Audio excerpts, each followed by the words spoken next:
Hey guys, it's Cece, and today I'm here to do a spoiler-free review. The book that I'm going to be very excitedly reviewing today is The Hate U Give by Angie Thomas. This is a new release YA book. It came out on February 28th, and it was fabulous, and I cannot wait to talk about it more. So before I get into talking about the reasons I really liked this book, I first want to give you a summary just in case you somehow haven't heard of this book yet. This book is about a girl named Star, and she is sort of split between two worlds. The first world is the poor black neighborhood that she was raised in, that she was born in, and the other is the mostly white prep school that she attends. And then everything in Star's life completely changes when she becomes the sole witness to the shooting of her friend Khalil by a police officer. He was unarmed at the time of the shooting, and because Star is the only witness, she is the one who has to deal with so much of this fallout, and Star has to become a voice for him, has to become a person who can explain what happened and hopefully stand up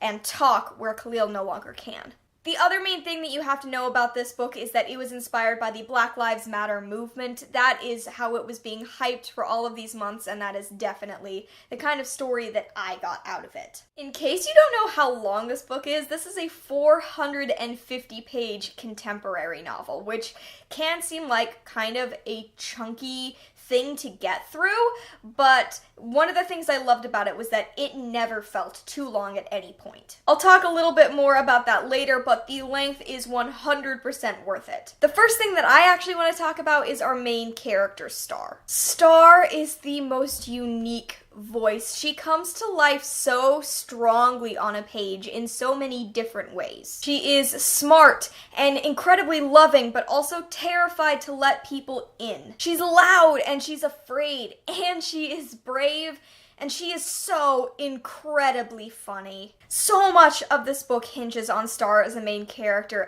and she just brings it. She comes to life on a page. She makes every single page of this book count. She's a character that you deeply care about from beginning to end. Her voice is just unique, and it stands out and is absolutely incredible. If I'm going to talk about some other characters, I'll be honest that at the beginning I wasn't as sold on them, and I had a harder time getting to know their voices and getting to care about them as characters. And then by the end, I wasn't aware anything had changed, and things got more serious, and I was suddenly so aware of the fact that I cared deeply about every single one of them. They'd become such distinct voices in my head and had gone through so much over the course of the book that without even realizing it, I'd fallen in love with every single one of them and cared so much about what was going to happen to each of them. And I think that's why this book was so long, is because you get to know the characters so well, and the characters are what's driving the story forward. Of course, it's a lot about Star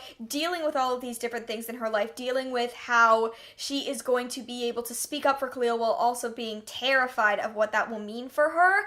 While all of that is going on, you still have all of these characters that you care about and their lives that are motivating you to keep reading. Her brother, Seven, especially grew on me over time. I always am invested in family relationships. Those are things that I look out for, especially sibling relationships, because I'm an older sister and I feel like I don't see a lot of sibling relationships written well. But Seven grew on me so deeply over time, and I came to appreciate all of the different elements of him, but especially the fact that his core motivator was this incredibly protective urge that just came across really well. I also really loved Uncle Carlos for a lot of ways, but mostly because he walks a very scary line in this book. He's Star's uncle. She wants him to be on her side, but he's also a police officer. So there's this real navigation of power and how that changes certain people, how that influences Carlos as a person who is supposed to be loyal to these two very specific groups,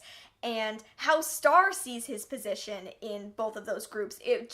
Uncle Carlos was incredibly well done, and I feel like was one of the hinging points for this entire book as far as the message it was supposed to get across, and it was done really well. I even kind of grew to like Star's white boyfriend, Chris, by the end of the book. I think that he really came into his own, but Star's family is really where so much of the character work was done, and her family was just incredible. I love families that are really entangled with one another in books, because it can be hard to make it come across as authentic, but it was clear that these people have always been in one another's lives and they understand each other really well, and I loved the way that her family kind of fit together. So plot. Obviously, the plot hinges a lot on the message of this book, and as I've already said, a lot of the plot is about character movement. But the message of this book is a lot about speaking up. It's about making sure people know that something deeply wrong has happened and is currently happening. It is about bravery in all of its many forms, and because of all of that, the plot never really lagged for me. It was broken up into sections of time really well. All of a sudden we would get a time jump and things would move, but I never felt like I didn't know what was going on, or even that like stuff hadn't happened during that time gap. It was clear that the story was jumping forward and things had happened since then, but we still got a sense of the main storyline that was happening about Star and how she's changing and shifting and how the world around her is changing and shifting. Nothing ever felt like a pit stop or a plot point that was just there to take up pages. Everything had a place and a reason, and I so appreciated that. There's also a lot of plot surrounding Star's place in the world. Her place in her home, her place in the suburban prep school that she goes to. She deals with the fact that prejudice reveals itself in so many different ways, and sometimes from surprising and incredibly harmful places. Star has a white friend, Haley, who constantly gaslights her and makes her feel like her feelings might be invalid, that she should be questioning the way she feels, and the way that she turns all of these issues on their head to make it about herself instead of about the things around her, it was just really revealing of the kind of things that white privilege can do. It's just a really valuable thread, this school storyline, and it connects so well back to the main story that's happening. And it's also just a really great way to reveal how Star's life is affected differently in all of these different places. Settings. As far as settings go, I think that there are really three key settings throughout this book. There's Star's home, or the places around it in Garden Heights, like her father's store, that area. There's her Uncle Carlos's house in a suburban neighborhood, and then there is, of course, her white suburban prep school. All of these individual settings came alive and influenced and helped give a picture to the other spaces around them. And it was just a collection of really excellent settings that all worked together. The writing is, of course, exquisite, as I've said in 100 different ways. It is witty and funny, and it can make me go from laughing out loud to sobbing instantly. Obviously, the voice was masterful, as I've already said. It was just incredibly well done. There's something that I want to say about this book, and as far as being a white reader of this book, a lot of the process of reading it is about acknowledging the existence and presence of white privilege. And if you are a white reader going into this book, then you have got to go into it accepting and acknowledging your privilege, and then going on from there, learning and understanding and just listening to the story that the book is telling you. I've obviously already read negative reviews of this book. There aren't many, but they're out there, and they are so frustrating and short-sighted, and privilege exists. So go into this book knowing that. Go into this book acknowledging that and opening yourself and being ready to learn, because I get really, really angry at the kind of comments that I see in these negative reviews. This is our world. This is what is happening in it, and you have to acknowledge that. And that is why this book is so incredibly impactful. So that is my little semi-furious note to readers out there. Don't be Haley in this book. Don't do it. Okay?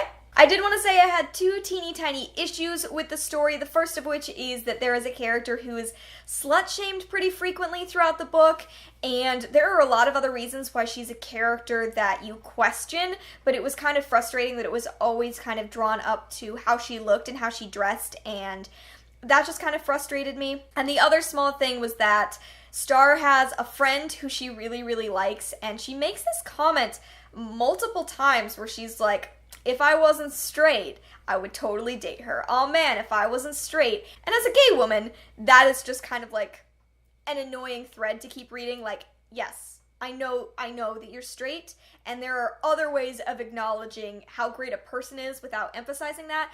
I don't quite have the words for how that made me feel, but it was just a frustration that I had every time I saw that line repeated. But I mean, these were small things in an expansive and beautifully written story. In an incredible novel about police brutality and when to make your voice heard, and the fact that bravery doesn't mean that you have to live without fear. By all accounts, this was a rally cry and a book that I think is going to be sticking around for a long, long time. And in the end, I decided to give this book a rating of 4.5 out of 5 stars. So there you go. Those are all of my thoughts about The Hate U Give by Angie Thomas. If you weren't planning on picking this book up already, I urge you so strongly to go and pick up this book. There's so much to be learned. There's so much good here. I'm excited to see this one stick around for a lot of years after this. Thank you so much for watching this review. I hope that you enjoyed it, and I will see you in another video very soon.